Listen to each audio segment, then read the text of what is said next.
They're non-beta-lactam cell wall inhibitors. So they disrupt the peptidoglycan cell wall using a different mechanism other than having a beta-lactam ring. And the shining example of this is going to be vancomycin. Ever see vancomycin there? Vancomycin almost always given IV, very rarely given orally. I'll tell you when at the end of the semester.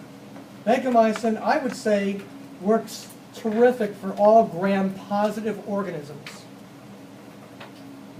And what does MRSA stand for? Methicillin-resistant Staph aureus, right?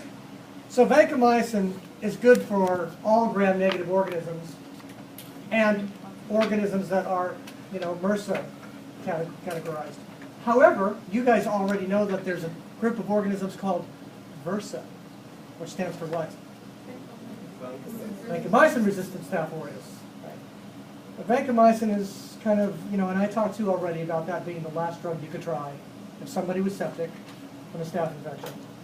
Next, I'd like you to highlight, so highlight vancomycin, highlight INH, or isoniazid.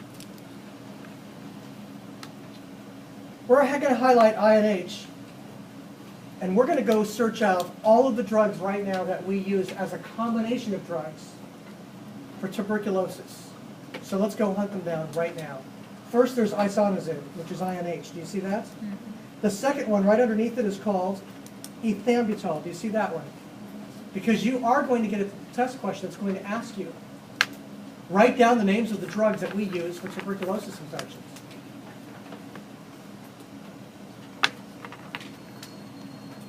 You are going to be asked to write down the name of the drug. That's the perfect drug for all gram-positive organisms. You are going to be asked to write down the name of the drug that's perfect for all gram-negative aerobes. I've given you so many hints right there. Mm-hmm. I mean, I've basically told you what is on your exam on that respect. So when people miss those questions, I always really start to wonder about what's happening in terms of whether you want to be here. All right.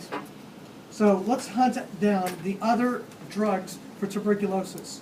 So as I go down my study guide, because I've put them in these notes, you can see the next one is going to be what?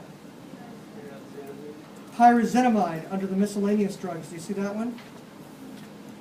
But we have another one that you've missed. Rifamycin, also known as rifampin. That's also used for tuberculosis.